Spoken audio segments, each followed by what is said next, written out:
Hello everyone, I Samish Pale, lecturer in Mechanical Department, NIT Polytechnic Nagpur, welcome you all in the course that is Thermal Engineering having code 22337 of 3rd SEM Diploma in Mechanical Engineering student.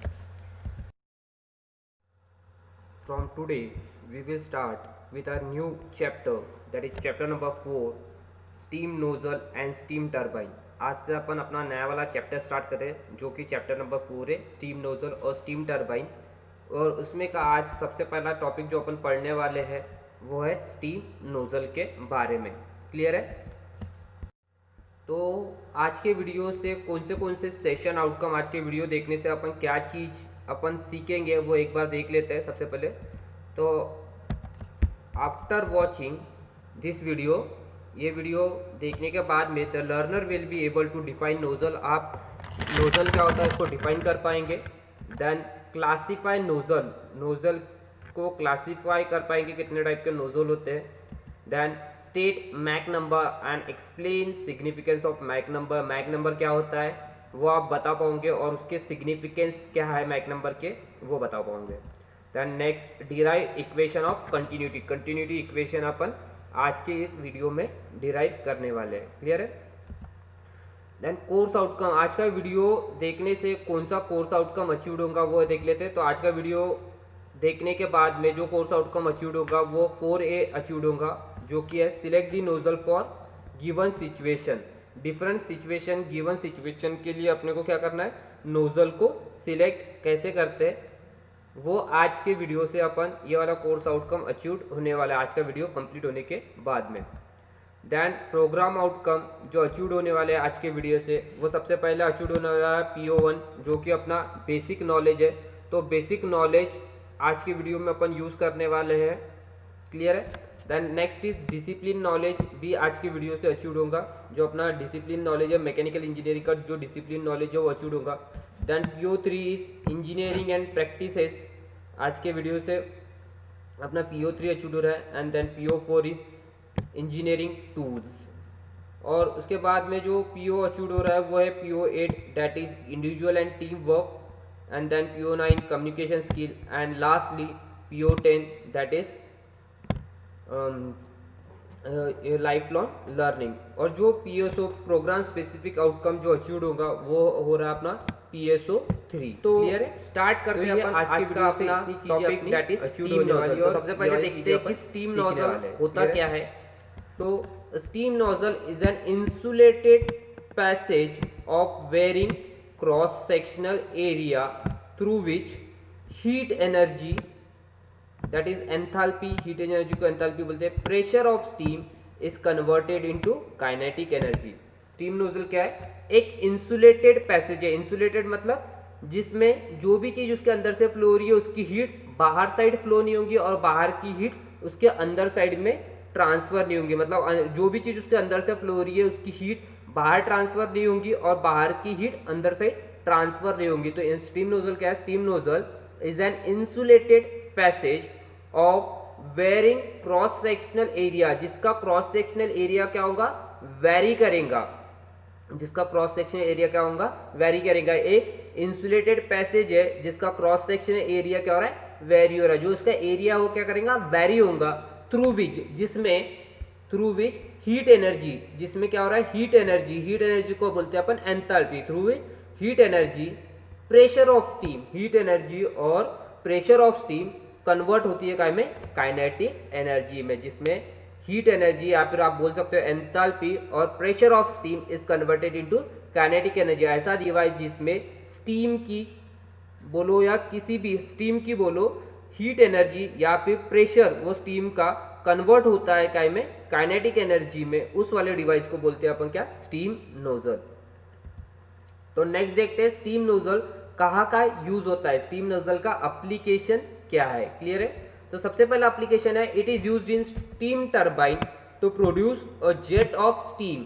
जो अपना steam turbine है, जो अपना power plant है, वहां पे अपन use करते हैं स्टीम टरबाइन का के लिए इलेक्ट्रिसिटी प्रोड्यूस करने के लिए। तो स्टीम टरबाइन में यूज होता है क्या है? Nozzle to produce jet of steam. Jet of steam बोले तो जिस भी चीज की वेलोसिटी हाई रहती है उस चीज़ को बोला जाता है जेट। जिस चीज़ की वेलोसिटी एकदम हाई रहती है उस चीज़ को बोला जाता है जेट। तो it is used in steam turbine to produce a jet of steam. Jet of steam बनाने के लिए स्टीम टरबाइन में इसको अपन यूज करते हैं। सबसे पहला एप्लीकेशन ये है। Then next, it is used in ejector condenser. एक इजेक्टर कंडेंसर नाम का एक डिवाइस है, कंडेंसर है ये एक टाइप का इजेक्टर। उस वाले कंडेंसर में भी स्टीम नोजल यूज करते हैं अपन। क्लियर है? तो जो कंडेंसर इजेक्टर कंडक्टर वहां पे भी अपन क्या यूज करते हैं? Steam nozzle. Then it is used in steam injector, जहाँ पे भी अपन ने देखे थे बॉयलर माउंटिंग्स में स्टीम इंजेक्टर बॉयलर माउंटिंग्स में अपन ने इंजेक्टर देखे थे जहाँ पे अपन क्या करते हैं? वाटर को सप्लाई करते हैं। तो कहीं पे अपने को जहाँ पे स्टीम को सप्लाई करना है तो उसको बोला जाता है स्टीम इंजेक्टर। तो स्टीम इंजेक्टर में भी इस चीज को यूज किया जाता है। तो सबसे पहले स्टीम टरबाइन में यूज करते हैं अपन, देन इजेक्टर कंडेंसर में, देन स्टीम इंजेक्टर में। Then next, it is used in jet propulsion. जो जेट वगैरह है, जो रॉकेट्स है, वहाँ पे उसको मूव कराने के लिए, रॉकेट्स को अपवर्ड साइड मूव कराने के लिए जो यूज होता है वो पीछे साइड में अपन नोजल यूज करते हैं। तो it is used in jet propulsion. और कहाँ पे यूज होता है ये? जेट प्रपल्शन में। Then next, it is used in spray painting. जहाँ पे आपको स्प्रे पेंटिंग करना है वहाँ पे भी आप स्टीम नोजल का यूज करते हैं। तो आपने देखे होंगे बहुत सारे जहाँ पे भी पेंटिंग होती है, जहाँ पे एक आगे में एक टॉर्च टाइप में लगा हुआ था जिससे हाई वेलोसिटी ऑफ जो पेंट है वो बाहर निकलते, तो वो स्टीम स्प्रे पेंटिंग में भी यूज होता है। ये कुछ एप्लीकेशंस है स्टीम नोजल की। इसके अलावा और बहुत सारी जगह पे यूज होते हैं जहाँ पे आप वेल्डिंग करने जाते हो। जो आप वेल्डिंग के दुकानें देखे होंगे, वेल्डिंग के दुकान में भी ये यूज होता है। जहाँ पे वेल्डिंग की जो दुकान है वहाँ पे भी ये चीज़ यूज होती है। क्लियर है? तो और कहाँ यूज होती है? जहाँ पे वेल्डिंग है, वेल्डिंग की जो दुकानें हैं वहाँ पे एक जो टॉर्च रहता है जिसमें से फ्लेम निकलती है, वहाँ पे भी स्टीम नोजल यूज होता है। कितने टाइप्स होते हैं अपन देखते हैं। तो जो सबसे फर्स्ट टाइप ऑफ नोजल है, समझ में आ गया स्टीम नोजल। और कहाँ यूज होता है? जहाँ पे पहले वेल्डिंग की दुकान है वहाँ पर भी ये स्टीम नोजल क्या चीज होती है, कैसा काम करता है वो अपन इसके आने वाले स्लाइड में देखेंगे। देन नेक्स्ट है अपना डाइवर्जन नोजल। सबसे पहला कौन सा है? Convergent nozzle. देन सेकंड है अपना डाइवर्जन नोजल एंड थर्ड है कन्वर्जन डाइवर्जन नोजल। क्लियर है? तो नोजल के कितने टाइप है? नोजल के बेसिकली 3 टाइप है। कौन से? सबसे पहला है कन्वर्जन नोजल, देन सेकंड है डाइवर्जन नोजल एंड थर्ड है कन्वर्जन डाइवर्जन नोजल। क्लियर है? सबसे पहला है कन्वर्जन नोजल, देन नेक्स्ट है डाइवर्जन नोजल एंड देन है अपना कन्वर्जन डाइवर्जन नोजल। क्लियर है? तो एक एक करके अपन इसको देखते हैं। कन्वर्जन नोजल क्या होता है, डाइवर्जन नोजल क्या होता है, सबसे पहला टाइप का जो नोजल है वो क्या होता है? Convergent nozzle. तो कन्वर्जन नोजल क्या होता है अपन देखते हैं। तो क्या है? When the cross section of a nozzle, when the cross section of a nozzle decreases continuously from entrance to exit is called as convergent nozzle. ऐसा नोजल जिसका क्रॉस सेक्शन एरिया एंट्री से एग्जिट तक के continuously decreased होगा। ऐसा nozzle जिसका cross sectional area entry से exit तक के कंटिन्यूअसली डिक्रीज होगा, ऐसे नोजल को बोलते हैं अपन कौन सा नोजल? Conversion nozzle. तो आप देख रहे हो यहाँ पे फिगर में ये वाला जो हैचिंग पोर्शन ये है अपना इंसुलेटेड। मैंने बताया था ये इंसुलेटेड पैसेज है जिसका क्रॉस सेक्शन एरिया वेरी होता है। तो ये देखो ये यहाँ से है, ये इसका इनलेट है, ये पॉइंट है इनलेट। यहाँ पे आप देखोगे तो इसका जो एरिया है ये ज़्यादा है। जैसा जैसा ये आगे बढ़ रहा है, जैसा जैसा इनलेट से आउटलेट के तरफ में, जैसा जैसा इनलेट से आउटलेट के तरफ में जा रहा है, इनलेट से एग्जिट के तरफ में जा रहा है, वैसा वैसा इस चीज़ का एरिया क्या हो रहा है? कम होते जा रहा है। तो एग्जिट में इसका एरिया देखोगे आप तो जितना एंट्रेंस में है उससे कम एरिया है, तो इस वाले नोजल को बोलते हैं अपन कौन सा?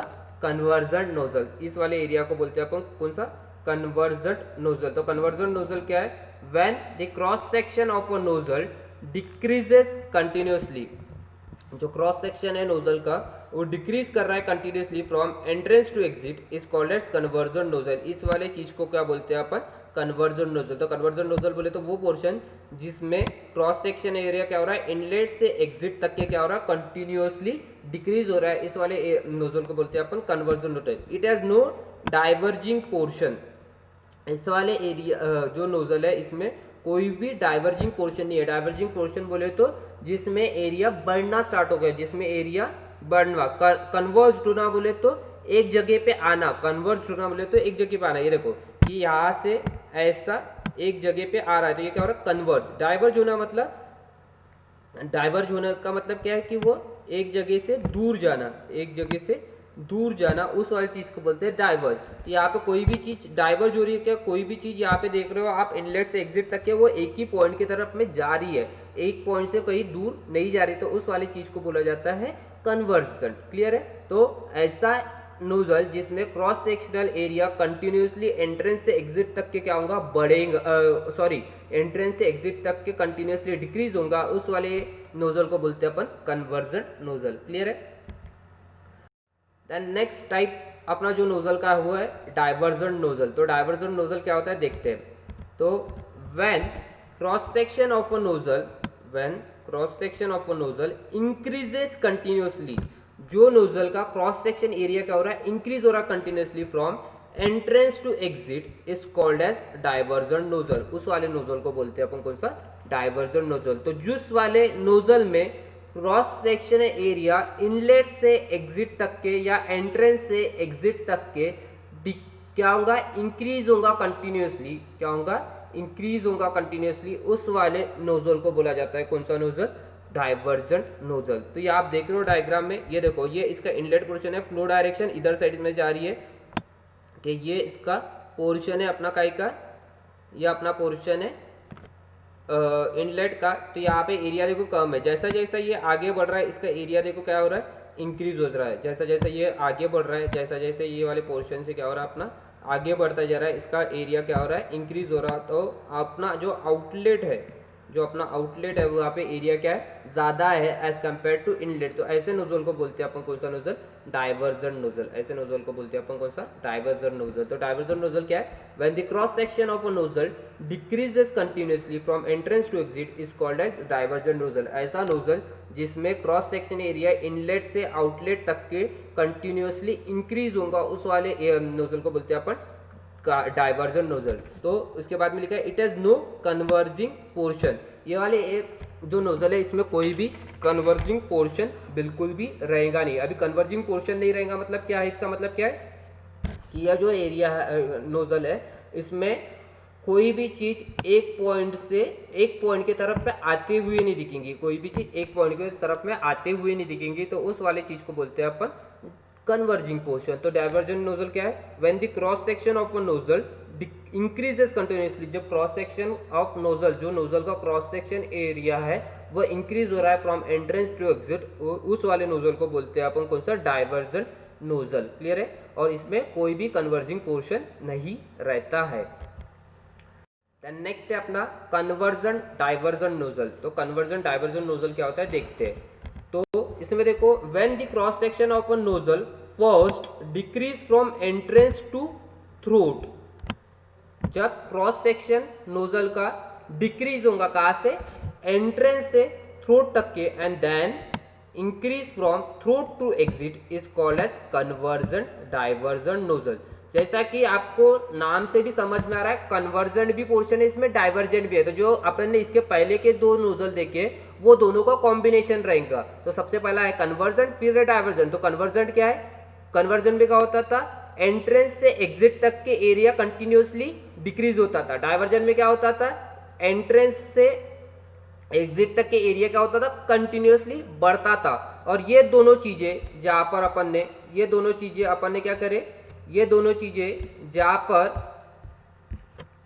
ये दोनों चीजें अपन ने जहां पर क्या कर दिए, फिक्स कर दिए दोनों को, इधर से कन्वर्जन पोर्शन इधर से डाइवर्जन पोर्शन, और जो बीच में जो पोर्शन आता है जहाँ पे ये दोनों नोजल को अपन ज्वाइन करते हैं उस वाले पोर्शन को बोलते हैं थ्रोट। तो ये जो देखो, ये आप डायग्राम में देख रहे होंगे, ये जो लाइन दिख रही है, ये लाइन है अपनी क्या, थ्रोट। ये वाली जो लाइन है ये इसको बोला जाता है थ्रोट। तो कन्वर्जन डाइवर्जन नोजल क्या है, when cross section of a nozzle first decrease from entrance to throat, जब एंट्रेंस से, ये देखो ये पोर्शन है एंट्रेंस से ये थ्रोट तक के क्या हो रहा है, इसका एरिया डिक्रीज हो रहा है, देखोगे आप। तो इसका एरिया क्या दिखेगा आपको, डिक्रीज होते दिखेगा। और फिर ये थ्रोट से उसका एरिया आगे में जाके क्या होगा अपना, बढ़ेगा, इस वाले नोजल को बोलते हैं अपन कन्वर्जन डाइवर्जन नोजल। तो समझ में आया कन्वर्जन डाइवर्जन नोजल क्या है? When the cross section of the area, when cross section of nozzle, जो क्रॉस सेक्शन है ऑफ नोजल का फर्स्ट इंक्रीज, फर्स्ट क्या होगा? डिक्रीज होगा, first decrease from entrance to throat, entrance से थ्रोट तक के उसका क्रॉस सेक्शन क्या होगा? डिक्रीज होगा, and then increase from throat to exit, और फिर क्या होगा? इंक्रीज करेगा कहाँ से? थ्रोट से एग्जिट तक के क्या करेगा वो? इंक्रीज करेगा। ऐसे नोजल को बोलते हैं अपन कौन सा? Conversion divergent nozzle. क्लियर है? तो समझ में? It is widely used in this date for various type of turbine, जो बहुत सारी टाइप्स ऑफ टर्बाइन है उसमें ये आजकल बहुत ज़्यादा यूज करते हैं। अपन कौन सा नोजल यूज करते हैं आजकल बहुत ज़्यादा? Convergent divergent nozzle. तो it is widely used this days in various types of turbine, जो बहुत सारी टाइप्स ऑफ टर्बाइन है उसमें अपन ये वाले टाइप का नोजल को यूटिलाइज करते हैं। नेक्स्ट है अपना मैक नंबर। तो मैक नंबर क्या होता है अपन देखते हैं। तो मैक नंबर क्या है? It is defined as the square root of the ratio of inertia fluid force to elastic force, inertia fluid force to elastic force. तो मैक नंबर क्या है? एक स्क्वायर रूट है, रेशियो है किस चीज का? इनर्शिया। एक स्क्वायर रूट है, रेशियो है किस चीज का? Inertia force to elastic force. अभी इलास्टिक फोर्स बोले तो क्या है? इलास्टिक बोले तो जिसमें अपन ने फोर्स लगाए तो उसका क्रॉस सेक्शन एरिया क्या होगा? चेंज होगा। फोर्स छोड़ दिया तो उसका क्रॉस सेक्शन एरिया नॉर्मल आ जाएगा। तो ऐसा फोर्स जो आप स्टीम के ऊपर में लगता है उसको बोलते हैं इलास्टिक फोर्स। इनर्शिया फोर्स बोले तो जिसके कारण से वो चीज मूव होना स्टार्ट होती है उसको बोलते हैं इनर्शिया फोर्स। तो ये दो चीज के ratio, square root of ratio of inertia of fluid force to elastic force, इस वाले चीज के रेशियो को बोला जाता है मैक नंबर। इस वाले चीज को क्या बोलते हैं अपन? Mach number. और मैक नंबर की और एक डिफिनेशन क्या है? It is the ratio of actual velocity to sonic velocity. जो अपनी स्टीम फ्लो हो रही है उसकी एक्चुअल वेलोसिटी को अगर अपन ने सोनिक वेलोसिटी से डिवाइड कर दिए तो उस चीज को बोला जाता है क्या? Mach number. अभी सोनिक वेलोसिटी बोले तो क्या? वो वेलोसिटी जिस is equals to sound, sound की जो वेलोसिटी रहती है, जो साउंड है उसकी जो वेलोसिटी है उसके इक्वल जो वेलोसिटी रहती है उसको बोला जाता है सोनिक वेलोसिटी। साउंड के इक्वल जो वेलोसिटी रहती है उसको बोला जाता है सोनिक वेलोसिटी। तो मैक नंबर को और एक तरीके से अपन क्या करते हैं? डिफाइन कर सकते हैं क्या? It is the ratio of actual velocity, जो भी फ्लूइड या स्टीम फ्लो हो रहा है उसकी एक्चुअल वेलोसिटी को अगर अपन ने सोनिक वेलोसिटी से डिवाइड कर दिए, उसकी एक्चुअल वेलोसिटी को अपन ने कैसे डिनोट कर दिए? सोनिक वेलोसिटी से डिवाइड कर दिया, तो उस जो रेशियो मिलता है उसको बोला जाता है मैक नंबर। और मैक नंबर को डिनोट करते हैं कैसे? कैपिटल एम से। मैक नंबर को डिनोट किया जाता है कैपिटल एम से। तो समझ में आ गया मैक नंबर क्या? मैक नंबर की दो डेफिनेशन बताया मैंने। क्या है? एक square root of ratio of inertia force, inertia of fluid force to elastic force. दूसरी है it is the ratio of actual velocity to sonic velocity. क्या है? It is the ratio of actual, it is the ratio of actual velocity and sonic velocity. Actual velocity and sonic velocity का जो ratio उसको भी Mach number बोलते हैं। और Mach number को कैसे डिनोट करते हैं? कैपिटल एम से। मैक नंबर को डिनोट करते हैं कैपिटल एम से। तो मैथमेटिकली मैक नंबर क्या है? m equals to v by c. v is actual velocity, c is sonic velocity. m क्या है? मैथमेटिकली कैसे लिखते हैं अपन? m mathematically Mach number is equals to actual velocity v divided by sonic velocity c। Clear है? तो where m क्या है अपना? मैक नंबर यहाँ पे मैंने लिख दिया। v क्या है? Actual velocity. v क्या होता है? Actual velocity. And then c क्या होता है अपना? Sonic velocity. क्लियर है? तो मैक नंबर क्या होता है सबको समझ में आ गया। नेक्स्ट है अपना significance of Mach number. Mach number के क्या यूज है? सिग्निफिकेंस का है मैक नंबर कहाँ पर यूज करता है, इससे अपने को क्या चीज पता चलती है मैक नंबर से। तो अपन देखते हैं सिग्निफिकेंस ऑफ मैक नंबर। तो सबसे पहला, if the Mac number is less than 1, अगर मैक नंबर की जो वैल्यू है, जो मैक नंबर की अपन ने जो वैल्यू है अपन ने फॉर्मूला देखा अभी, उसके हिसाब से अगर अपन ने मैक नंबर निकाले तो अगर मैक नंबर की वैल्यू लेस देन 1 है तो जो भी फ्लो रहेगा वो फ्लूइड का कौन सा रहेगा? सबसोनिक। जो भी फ्लूइड का फ्लो रहेगा वो कौन सा रहेगा अपना? Subsonic flow. क्लियर है? तो समझ में आ गया। अगर कभी भी मैक नंबर की वैल्यू लेस देन 1 है, अगर मैक नंबर की वैल्यू लेस देन 1 है तो फ्लो इज कौन सा रहेगा अपना? सबसोनिक। क्लियर है? अगर मैक नंबर की वैल्यू अपनी लेस देन 1 है तो फ्लो है अपना सबसोनिक। और नोजल कौन सा रहेगा उस केस में? Conversion nozzle. उस केस में जो नोजल रहेगा वो कौन सा रहेगा? Convergent nozzle. मतलब कन्वर्जन नोजल में कौन सा फ्लो रहता है अपना?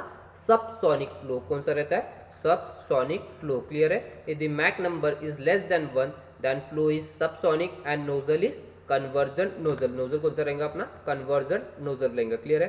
देन नेक्स्ट देखते हैं, if Mach number is equal to 1, अगर मैक नंबर की वैल्यू इक्वल टू 1 है, मैक नंबर की वैल्यू कैपिटल एम की वैल्यू क्या है, इक्वल टू 1 है, देन फ्लो इज सोनिक।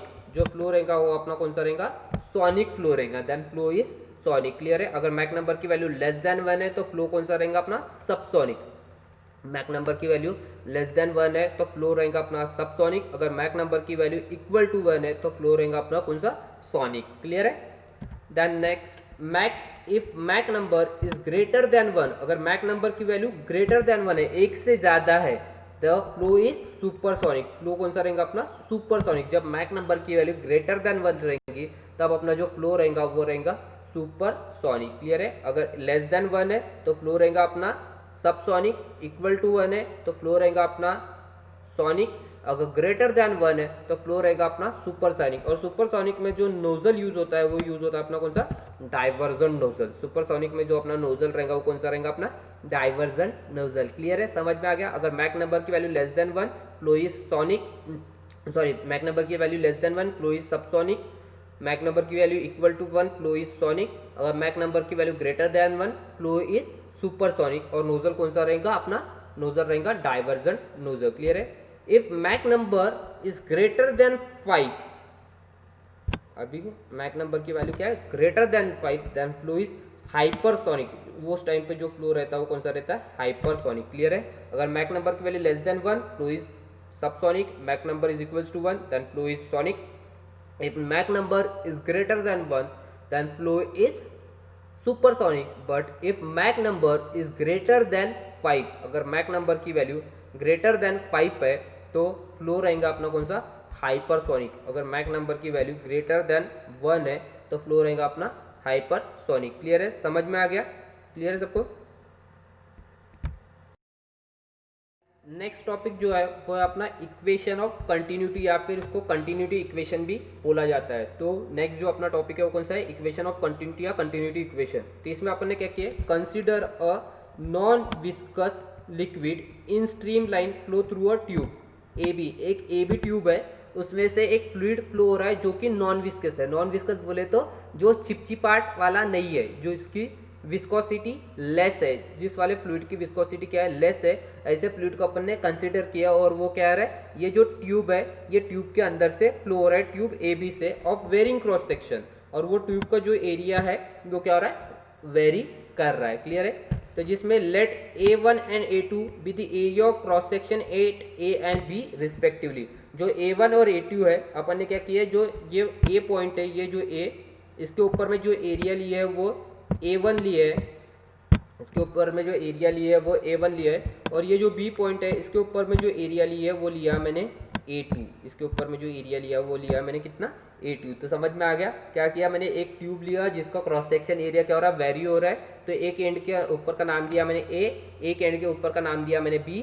उसके वो जो ट्यूब है उसके अंदर से एक नॉन विस्कस फ्लूइड फ्लो हो रहा है। क्लियर है। और उसके बाद में जो A पॉइंट है उसका जो क्रॉस सेक्शन एरिया है वो है A1, जो B पॉइंट है उसका जो क्रॉस सेक्शन एरिया है वो है A2। और जो A पॉइंट है उसमें जो वेलोसिटी रहेगी वो फ्लूइड की वो रहेगी V1। जो A पॉइंट है उसमें से जो भी फ्लूइड फ्लो हो रहा है उसकी वेलोसिटी है V1, और जो B पॉइंट है उसमें से जो फ्लूइड फ्लो हो रहा है उसकी वेलोसिटी है V2। क्लियर है। तो जो A पॉइंट है उसमें फ्लूइड जो फ्लो हो रहा है उसका वेलोसिटी है V1, जो B पॉइंट है उसके अंदर से जो फ्लूइड फ्लो हो रहा है उसकी वेलोसिटी है V2। इतना अपन ने कंसीडर की है। क्लियर है। The volume of water entering पर सेकेंड, तो उसके अंदर से जो भी फ्लूइड अपने कंसीडर करा, नॉन विस्कस फ्लूइड जो कंसीडर किए थे वो वाटर कंसीडर कर रहा है। तो जो A पॉइंट है, जो अपना A पॉइंट है उसमें कितने अमाउंट ऑफ फ्लूइड एंटर किया वो मिलता है अपने को A1 V1 से। कितना मिलता है, A1 V1 से। A is area at 1 point and V is velocity at 1 point. तो वॉल्यूम इज इक्वल्स टू क्या हो गया, एरिया मल्टीप्लाई बाय डिस्टेंस। क्या हो गया ये, area multiply by distance. Volume is equals to क्या हो गया, एरिया मल्टीप्लाई बाय डिस्टेंस। अगर ये वॉल्यूम को पर सेकेंड निकाल रहा हूँ मैं, ये क्या से निकाल रहा हूँ, पर सेकेंड, मतलब इसको मेरे को डिवाइड करना पड़ेगा कैसे, टाइम से। वॉल्यूम को डिवाइड करना मेरे को पड़ेगा टाइम से। तो ये वॉल्यूम को मैंने डिवाइड किया टाइम से, तो यहाँ पे डिस्टेंस को डिवाइड किया मैंने टाइम से, तो distance divided by time is nothing but हो जाता है वेलोसिटी। तो यहाँ पे आ गया एरिया इंटू वेलोसिटी। यहाँ पे क्या मिल गया मेरे को, एरिया इंटू वेलोसिटी। तो वॉल्यूम पर सेकेंड में कितना एंटर कर रहा है वो मेरे को मिल गया A1 V1, जो कि मैंने बताया था area into velocity, where V1 is the velocity of the fluid at liquid A, ये मैंने बताया।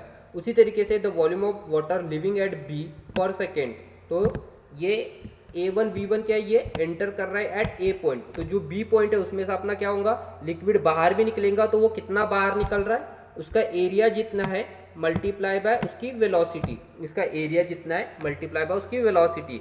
एरिया मल्टीप्लाई बाय वेलोसिटी अगर मैं कर दूंगा तो अपने को मिल जाएगा कि कितना वॉल्यूम वो लिक्विड का बी पॉइंट से बाहर निकल रहा है। तो therefore mass of liquid entering पर सेकेंड एट ए, तो अभी तो क्या अपन क्या की बात कर रहे थे, वॉल्यूम की। अभी मास कितना एंटर कर रहा है, तो मास एंटर करने के लिए अपने को मल्टीप्लाई करना पड़ेगा उसकी, वो जो भी वाटर एंटर कर रहा है उसके डेंसिटी से, उसके डेंसिटी से, जो भी लिक्विड उसके अंदर में एंटर कर रहा है उसके डेंसिटी से अगर अपन ने वॉल्यूम को उसके डेंसिटी से मल्टीप्लाई कर दिए तो अपने को मिल जाएगा क्या, अपने को मिल जाएगा कि मास, अपने को मिल जाएगा मास। क्योंकि ये देखो मास की यूनिट यहाँ पे मास रहता अपना केजी में, केजी, उसके बाद में यहाँ पर अपना वॉल्यूम और उसको मल्टीप्लाई कर रहा हूँ मैं डेंसिटी। तो वॉल्यूम की यूनिट क्या रहती है, मीटर क्यूब, वॉल्यूम रहता है मेरा मीटर क्यूब में, और ये पर सेकेंड ले रहा हूँ इसलिए यहाँ पे